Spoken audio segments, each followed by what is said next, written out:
Welcome back to స్వతంత్ర focus.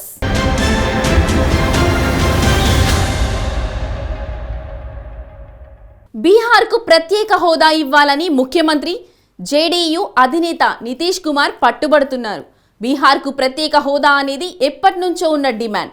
అయితే ఇన్నేళ్ల బట్టి బీహార్ ప్రజల డిమాండ్ను కేంద్రంలోని నరేంద్ర మోడీ సర్కార్ పట్టించుకోలేదు. అయితే ప్రస్తుతం ఎన్డీఏ కూటమిలోని నితీష్ కుమార్ కీలకంగా మారారు. దీంతో మరోసారి వ్యూహాత్మకంగా ప్రత్యేక హోదా అంశాన్ని తెరపైకి తీసుకువచ్చారు నితీష్ కుమార్.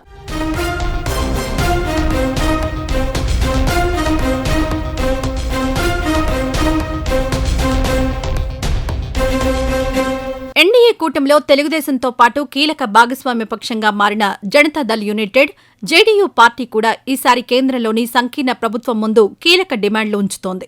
బీహార్లో మొత్తం 40 లోక్సభ నియోజకవర్గాలున్నాయి. రాష్ట్రీయ జనతాదళ్ కాంగ్రెస్ నాయకత్వంలోని మహాగఠ్ బంధన్ పోటీని తట్టుకుంటూ ముఖ్యమంత్రి నితీష్ కుమార్ ఆధ్వర్యంలోని జేడీయూ 12 సీట్లు సాధించింది. ఈ నేపథ్యంలో బీహార్ రాష్ట్ర ప్రయోజనాలు కాపాడడానికి జేడీయూ చొరవ చూపాలని ప్రజలు కోరుతున్నారు.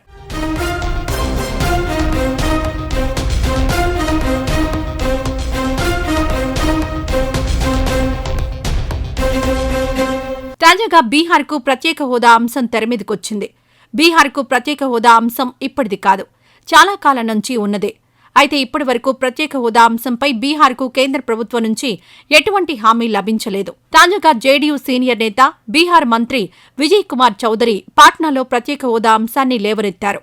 బీహార్ ఆర్థిక పరిస్థితిని దృష్టిలో పెట్టుకుని సాధ్యమైనంత త్వరగా ప్రత్యేక హోదా ఇవ్వాలని డిమాండ్ చేశారు.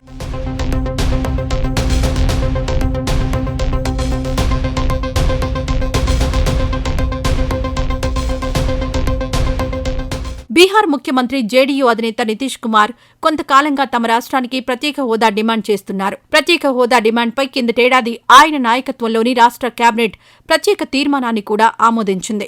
అయితే ప్రత్యేక హోదా అంశానికి సంబంధించి కిందటేడాది నవంబర్లో కేంద్రంలోని బీజేపీ సర్కార్కు నితీష్ కుమార్ హెచ్చరికలు జారీ చేశారు.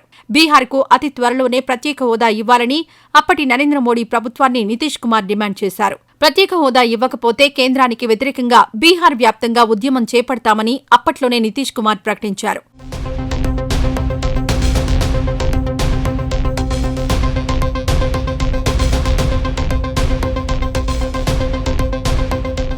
ప్రత్యేక హోదా డిమాండ్కు మద్దతివ్వని వారిని, బీహార్ అభివృద్ధిని అడ్డుకున్న వారిగా తాము పరిగణిస్తామని ముఖ్యమంత్రి నితీష్ కుమార్ పేర్కొన్నారు. కాగా అంతకుముందే కులాల ఆధారంగా రిజర్వేషన్ల పెంపు బిల్లును బీహార్ అసెంబ్లీ ఆమోదించింది. ఈ విషయాన్ని కూడా నితీష్ కుమార్ ప్రస్తావించారు. ప్రభుత్వ ఉద్యోగాలు, విద్యాసంస్థల్లో ఎస్సీ, ఎస్టీ, ఈబీసీ, ఓబీసీలకు ఉన్న రిజర్వేషన్లను 50 నుంచి 65% తమ ప్రభుత్వం పెంచిన విషయాన్ని నితీష్ కుమార్ ప్రస్తావించారు.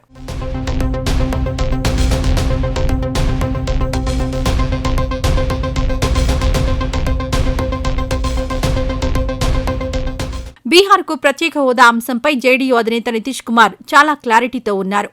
ఆర్థికంగా వెనుకబడిన వర్గాల కోసం తమ ప్రభుత్వం పెద్ద ఎత్తున సంక్షేమ కార్యక్రమాలను అమలు చేస్తుందన్నారు.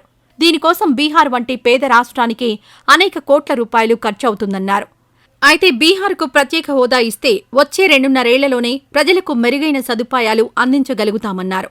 ఈ నేపథ్యంలో బీహార్కు తక్షణమే ప్రత్యేక హోదా ఇవ్వాల్సిన బాధ్యత నరేంద్ర మోడీ నాయకత్వంలోని కేంద్ర ప్రభుత్వంపై ఉందన్నారు. బీహార్కు ప్రత్యేక హోదాతో పాటు దేశవ్యాప్తంగా కులగణన జరపాలని కూడా నితీష్ కుమార్ కోరే అవకాశాలు కనపడుతున్నాయి. బీహార్ ముఖ్యమంత్రి నితీష్ కుమార్ పుణ్యమా అంటూ కిందటేడాది దేశవ్యాప్తంగా కులగణన హల్చల్ చేసింది. కులగణన విషయమై కేంద్రంలోని బీజేపీ సర్కార్ చేతులెత్తేసిన సమయంలో కులాల వారీగా లెక్కలు తీసి అందరితో శభాష్ అనిపించుకున్నారు నితీష్ కుమార్. దాదాపు 4 ఏళ్ల నుంచి దేశ రాజకీయాల్లో కులగణన అంశం అప్పుడప్పుడు ప్రస్తావనకొస్తోంది. యూపీఏ 2వ టర్మ్లో కూడా కులగణన డిమాండ్ ప్రస్తావనకొచ్చింది. అప్పట్లో ప్రతిపక్షంలో ఉన్న భారతీయ జనతా పార్టీ కూడా ఈ డిమాండ్ను బలపరిచింది.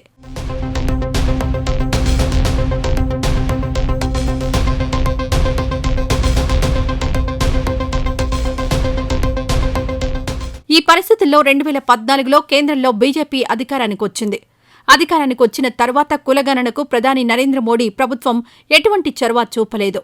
పార్లమెంట్ సాక్షిగా అప్పటి కేంద్ర మంత్రి నిత్యానందరాయ్ కులగణనకు నో చెప్పారు.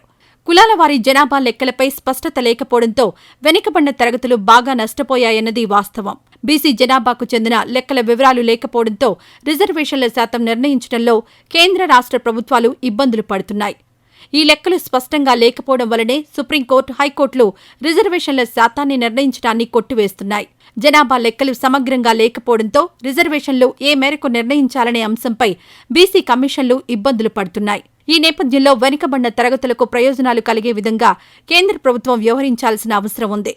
జనాభా గణనలో కులాల వారీగా లెక్కలు తీయాలి. 2012లో పేదరికం సర్వే కోసం కులాల వారీ లెక్కలను కేంద్రం సేకరించింది. అయితే ఈ వివరాలను ఇప్పటివరకు బయటపెట్టలేదు. 1931 తర్వాత SC/ST మినహా కులాల వారీగా జనగణన చేపట్టనేలేదు. ఏది ఏమైనా వెనుకబడిన తరగతుల జనాభాపై ఇప్పటివరకు అంచనాలే తప్ప ఒక స్పష్టత అంటూ లేదు. దీంతో మొత్తం జనాభాలో ఓబీసీల శాతం ఎంత అనేది ఒక అంచనాగానే మిగిలిపోతోంది. ఈ పరిస్థితుల్లో ఓబీసీలకు మేలు జరిగే విధంగా కేంద్ర ప్రభుత్వం వ్యవహరించాల్సిన అవసరం ఉంది. కులగణన జరిగితేనే ఓబీసీలకు సంబంధించిన అనేక సమస్యలకు పరిష్కారం దొరుకుతుంది.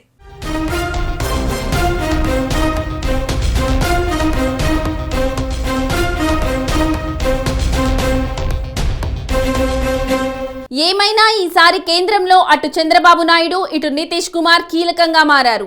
దీంతో తమ రాష్ట్రాలకు సంబంధించిన పాత డిమాండ్లను సాధించుకోవడానికి సన్నద్ధమవుతున్నారు.